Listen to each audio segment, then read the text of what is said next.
Kung hindi ko magis, ba't ikaw pa yung mas galit? OA! Yes, OA talaga dahil over din sa pag-achieve si National Artist for Music Andrea O. Veneracion sa larangan ng musika. Ngayong Hulyo na buwan ng kanyang kapanganakan at pagkamatay, alalahanin natin ang iniwan niyang legasiya. Kilala din bilang Ma'am OA, si Andrea nagtapos ng cum laude sa 2 music degree sa University of the Philippines, isang major in piano at isang major in voice.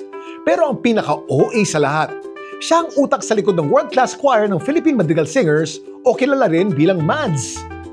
Pinangunahan niya ang iba't ibang pagtatanghal ng MADS sa Pilipinas at ibang mga bansa, maparadyo man, telebisyon, opera at solo concerts.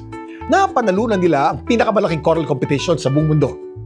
Sila pa lang naman ang kaisa-isang choir sa buong mundo na 2 beses manalo sa European Grand Prix of Choral Singing. Bilang pagpupugay, nilunsad ng CCP ang Andrea O. Veneracion International Choral Festival noong 2013, isang kompetisyon na nilalahukan ng mga choir sa iba't ibang bansa. Ngayong Agosto, abangan ang ika-6 na edisyon ng naturang Choral Festival. Over naman talaga sa achievement si Ma'am OA. Muli po, ito po si Kuya Kim na nagpapaalalang dito sa CCP, ang kultura ng lahat ay para sa lahat. OA!